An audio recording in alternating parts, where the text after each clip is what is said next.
Final chapter of Ninja हथौड़ी। पहले और दूसरे पार्ट में हमने देखा था हमारा हथौड़ी से 4 बार हारने के बाद नफरत से भर गया था। वहीं दूसरी ओर केनिची के पिता की जॉब खतरे में थी, तो हथौड़ी शिंजो शिचिमानो को लेकर गांव चले जाता है, जहां से हमारा के पास शिंजो के द्वारा भेजा एक लेटर आता है जिसमें वो बताता है कि हथौड़ी को कैद कर लिया है कुछ लोगों ने। हमारा हथौड़ी को बचाने जाता है लेकिन खुद कैद हो जाता है, क्योंकि हथौड़ी कभी कैद हुआ ही नहीं था। ये बस हमारा को फंसाने के लिए चाल थी। एक ईगा निंजा की हमारा के पिता से दुश्मनी थी, इसलिए उसने हमारा को कैद कर लिया था। इसके बाद हथौड़ी हमारा को बचाने आता है, लेकिन वो भी मेंढक की डर की वजह से कैद हो जाता है और इसके साथ ही हमारा के ऊपर तोरीसुके एक कटाना से हमला कर देता है।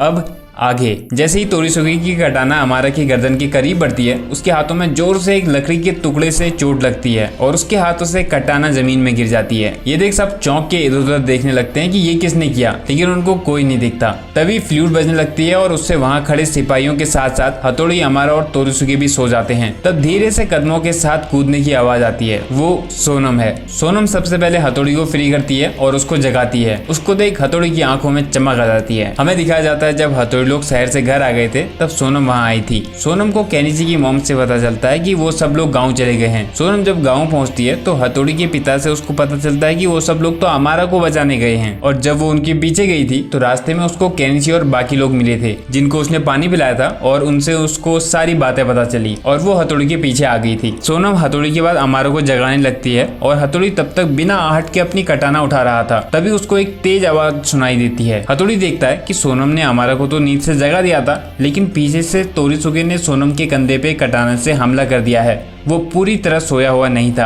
हथौड़ी आंखों में आंसू लिए भागते हुए सोनम के पास जाता है। घाव बहुत गहरा था तो खून बहने लगता है। हथौड़ी उसका घाव बांधने लगता है। वहाँ हमारा तोरीसुके से लड़ने लगता है। हमारा बहुत गति से लड़ रहा था, लेकिन उसके लिए तोरीसुके को अकेले हरा पाना बहुत मुश्किल था, इसलिए वो हथौड़ी को आवाज लगाता है कि हथौड़ी आ जाओ, इसको खत्म कर देते हैं। हथौड़ी की आंखें गुस्से से लाल हो चुकी थी, लेकिन वो लड़ने नहीं जाता। उसके लिए उस युद्ध से जरूरी कुछ और था। वो वहीं से बहुत सारे निंजा स्टार तोरीसुके के ऊपर फेंक देता है। कुछ तो तोरीसुके डिफेंड कर लेता है, लेकिन कुछ से घायल हो जाता है। हथौड़ी हमारे से कहता है अभी सोनम को बचाना ज्यादा जरूरी है। हमारा बात की गंभीरता को समझता है और एक धुएं का बॉम्ब फेंक के वहां से हथौड़ी और सोनम को लेकर निकल जाता है। सोनम की आंखें खुलती है। वो देखती है कि 2 दिन गुजर गए थे। बहुत खून बह जाने के कारण उसको 2 दिन बाद होश आया था। वो ठीक से हिल भी नहीं पा रही थी। उसके बगल में सारे दोस्त खड़े थे और हथौड़ी हाथ में दवा लिए बैठा था। डॉक्टर से पता चलता है कि सोनम को अच्छे से ठीक होने के लिए 2 महीने का बेड रेस्ट चाहिए, इसलिए सब उसका ख्याल रखने लगते हैं। शाम होती है तो हथौड़ी देखता है कि हमारा दूर एक नदी के किनारे उदास बैठा था।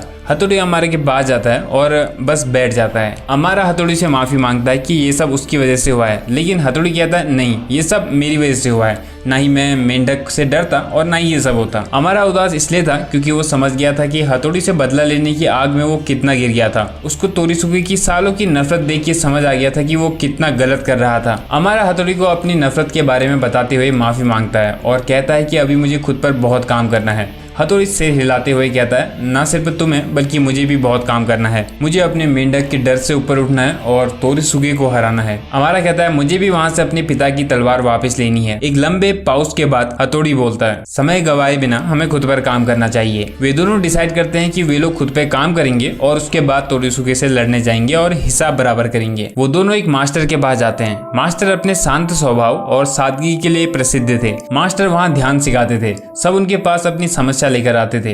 उनकी बातों में एक गहराई थी। वो ज्यादा बोलते नहीं थे, बस मुस्कुराते रहते थे। हथौड़ी और हमारा उनके पास जाते हैं। मास्टर एक किताब में डूबे थे। वहाँ बहुत शांति थी। हथौड़ी और हमारा उनके पास आकर इंतजार करते हैं। वहाँ इतनी शांति थी कि हमारा और हथौड़ी का मन एकदम शांत हो जाता है। मास्टर की नजर उन पे पड़ती है। वो मुस्कुराते हैं। हमारा कहता है कि मास्टर मैं हमेशा हारता हूँ और दुखी हो जाता हूँ। मुझे इस जलन, नफरत और गुस्से से छुटकारा पाना है। फिर मास्टर हथौड़ी को देखते हैं। हथौड़ी धीमी आवाज में कहता है मास्टर मुझे मेंढक से बहुत डर लगता है। मुझे इस डर पर विजय पाने का रास्ता बताइए। मास्टर उनकी बात शांति से सुनते हैं। उनके चेहरे पर मुस्कुराहट थी। वो बोलते हैं ठीक है। अगले दिन मास्टर हथौड़ी को डर के बारे में बताते हैं और फिर उसके ऊपर उठने के बारे में बताते हैं। वो बताते हैं देखो हथौड़ी, डर हमेशा तब होता है जब हम कुछ नहीं चाहते हैं कि वैसा हो। जैसे तुम नहीं चाहते हो कि मेंढक तुम्हारे पास आए। हमारा नहीं चाहता है कि वो हारे। डर हमेशा एक पहचान से जुड़ा हुआ होता है। एक स्टूडेंट को डर होता है कि वो कहीं फेल ना हो जाए।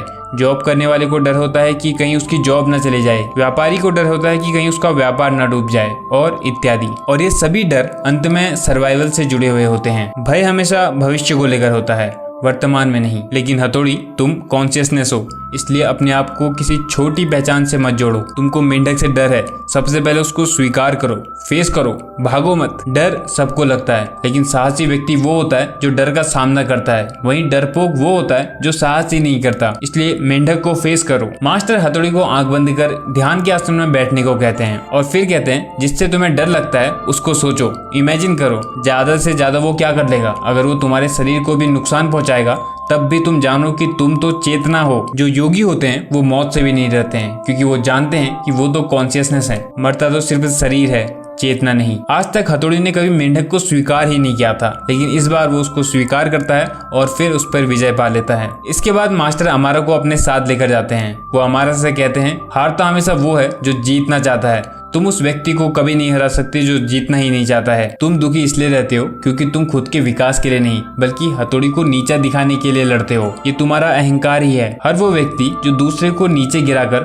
ऊपर उठना चाहता है वो हमेशा दुखी रहता है। अमारा पूछता है तो क्या मैं लड़ना छोड़ दूं? मास्टर कहते हैं नहीं, सब कुछ करो, लेकिन सामने वाले के लिए प्यार रखो। ऐसे लड़ो कि हर कोई तुम्हारे परिवार का ही सदस्य है, तुम्हारा ही प्रेमी है। फिर भला कोई अपने परिवार वाले को या फिर प्रेमी को नीचा दिखाएगा? नहीं, प्रेम में तो व्यक्ति हार की भी जीत का अनुभव करता है। यही शांति का मार्ग है। अगर तोरित्सुके तुम्हारे पिता को नीचा दिखाने के लिए नहीं लड़ता तो वो कभी इतने साल इस नफरत की आग में नहीं तड़पता। इसके बाद वो अमारा को ध्यान करवाते हैं और कहते हैं कि इमेजिन करो हथौड़ी सबसे अच्छा निंजा बन गया है और तुम्हें सबसे ज्यादा खुश होना है। जिस दिन तुम अपने दुश्मन से भी ये कह पाओगी कि भले ही मुझे सफलता मत देना, लेकिन उस व्यक्ति को समझ और सफलता देना, उस दिन तुम एक गहरी शांति को प्राप्त हो जाओगे। इसके बाद अमारा भी शांत हो जाता है। 1 महीने से ज्यादा का समय गुजर जाता है। हथौड़ी और अमारा ने खुद पे काबू कर लिया होता है। उनकी ट्रेनिंग पूरी हो गई थी। अब समय था तोरित्सुके से लड़ने का और उसको हराने का। अमारा को अपने पिता की तलवार वापस लेनी थी और हथौड़ी को सोनम को दिए हुए चोट का हिसाब लेना था। और इसके साथ ही तोरित्सुके नफरत में पागल हो गया था, इसलिए उसको कैद करना जरूरी था।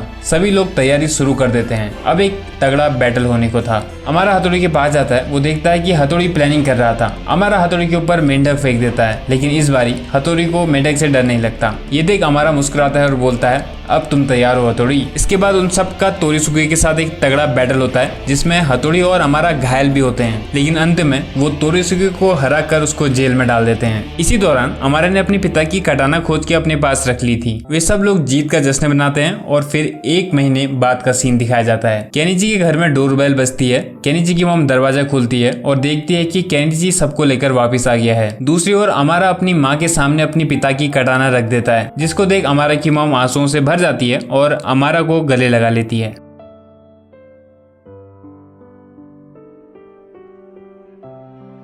और इसके साथ ही ये एपिसोड यहीं पे खत्म होता है। हथौड़ी और अमारा दोनों मेन कैरेक्टर हैं और मैं चाहता था कि जब ये एपिसोड खत्म हो तो दोनों अपनी कमजोरियों से, अपने डर से ऊपर उठें।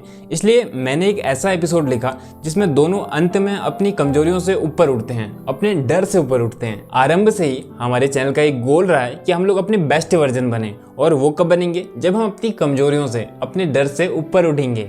इसमें जो मास्टर ने बताया है वो रियल लाइफ में भी कारीगर है।